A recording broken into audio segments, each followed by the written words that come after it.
El sábado 1 de septiembre, El Universo publicó el anuncio del secretario general de la Presidencia de la República, Eduardo Jurado, de que entre miércoles y jueves de la próxima semana, es decir, esta semana, el gobierno anunciará la eliminación del subsidio del diésel industrial de una forma gradual hasta llegar al precio internacional.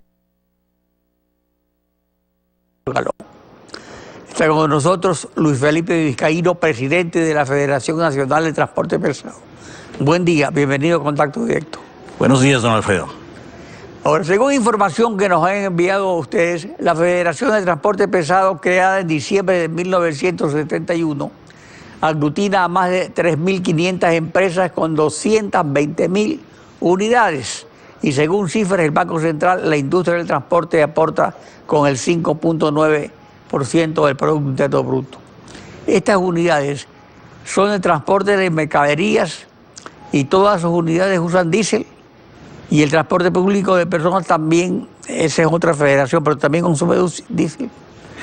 Así es, don Alfredo. En efecto, como usted lo señala, existen 225.000 camiones en la economía ecuatoriana, que somos los que movilizamos productos de primera necesidad. Abastecemos la logística, tanto para el abastecimiento de materias primas como para la distribución de productos terminados. Es decir, transversalmente apoyamos las importaciones, las exportaciones y todas las actividades de comercio que son el pilar fundamental dentro de la economía ecuatoriana. Existe aproximadamente 4.300 empresas en el momento en la economía ecuatoriana que brindan este servicio.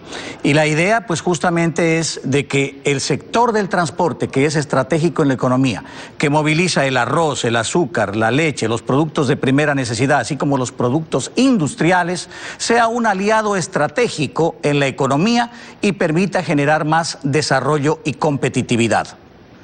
Ahora, del consumo total del diésel, ¿qué porcentaje consume el transporte pesado por tierra?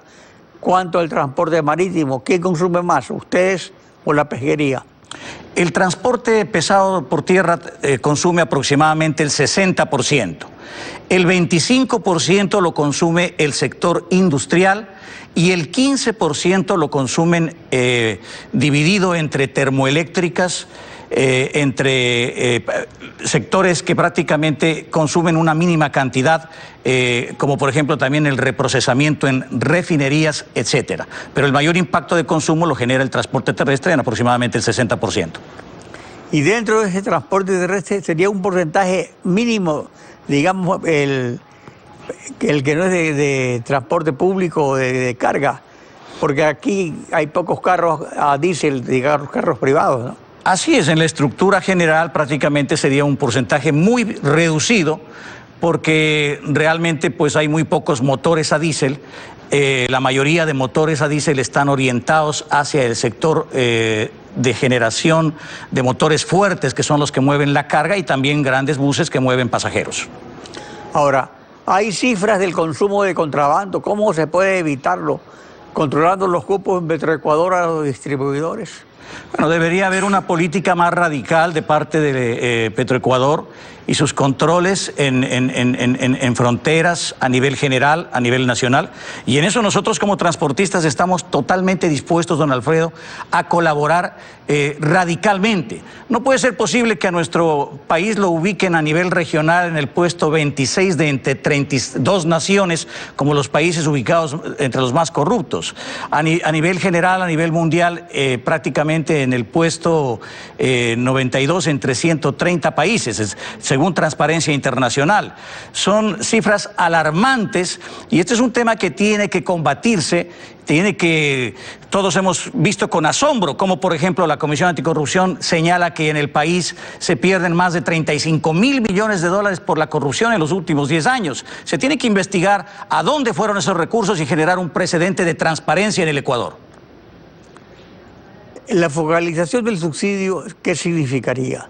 Excluir a una minoría del consumo del diésel que no se usa para transporte de carga, transporte de pasajeros, transporte marítimo, industria y energía eléctrica. En todo país, en la economía, debe existir una focalización para afectar menos a los que menos tienen y tratar de generar un escenario de equidad. para que exista justicia, para que exista una posibilidad de no ser afectados.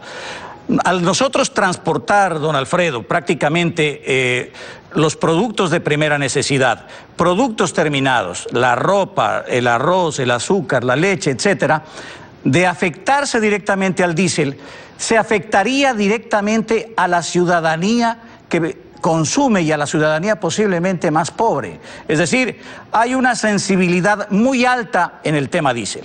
Los otros sectores se tiene que hacer un análisis del impacto existente, como vuelvo a insistir, pues hay otros sectores como el sector industrial, las termoeléctricas, transporte marítimo, etcétera, pero en el tema de lo que a nosotros nos corresponde como transporte terrestre de carga, consideramos que la afectación del diésel sería realmente una afectación directa a las clases populares más sensibles y más pobres de la economía ecuatoriana, que son las que consumen los productos de primera necesidad. Pero el gobierno lo que ha anunciado es su consideración para focalizar el subsidio, por ejemplo, a favor de la industria de exportación, como los camarones, la pesca. Pero en este caso, ustedes representan un volumen mucho mayor por el impacto que tendría en el costo de la vida de todos los ciudadanos la elevación de del diésel en el transporte de mercadería. Así es, el gobierno lo que ha anunciado es una focalización hacia el sector industrial, que aproximadamente consume un 25% del diésel.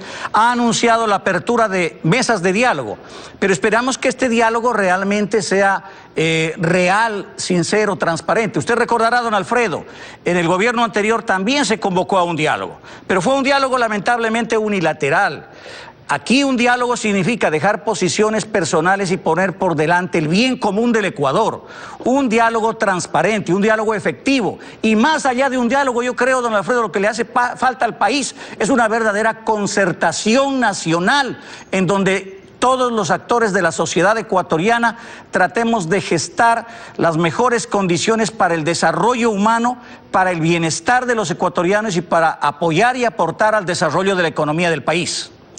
Pero si se anuncia un diálogo, que se suponía que iba a ser largo como son todos los diálogos, pero ya el secretario de la Presidencia anuncia que esta semana, pasado mañana, van a tomar una decisión.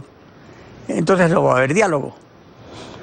Bueno, eso es importante de que hayan los canales. Todavía estamos a tiempo, yo entiendo, pues con el sector industrial. A nosotros, a los diálogos que se nos llame, don Alfredo, estamos abiertos a asistir para poder generar mayor desarrollo. Hay muchas situaciones que se dan en el país. Mire, si usted me permite, el día de hoy yo estoy aquí en Guayaquil, justamente porque aquí en Guayaquil, en los puertos, estamos teniendo un problema, falta de diálogo posiblemente.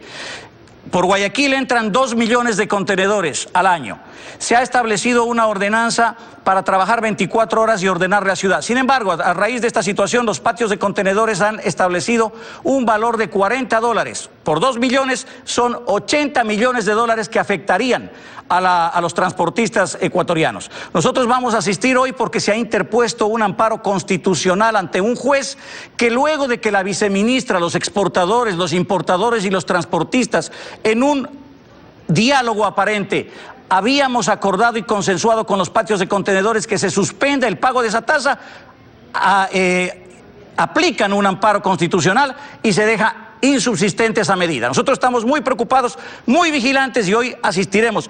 Son factores en donde el diálogo lamentablemente tambalea y en donde el diálogo debería ser realmente consistente. Por eso concuerdo con usted. ¿De qué diálogo podemos hablar cuando a veces se toman medidas unilaterales y no se respeta el pensamiento de la otra parte? El diálogo siempre tiene que ser transparente, frontal y pensando en el bien común, dejando de lado las posiciones particulares o personales de ciertos sectores.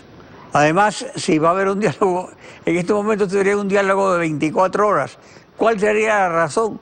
La necesidad de dinero del gobierno, que solo se la puede dar el Fondo Monetario, y el Fondo Monetario le exige suprimir ese subsidio. ¿Esa sería la razón entonces? Las razones las tiene que explicar el gobierno. En lo que a nosotros nos corresponde, nosotros estamos dispuestos a asistir al diálogo que se nos convoque, pero que sea un diálogo transparente.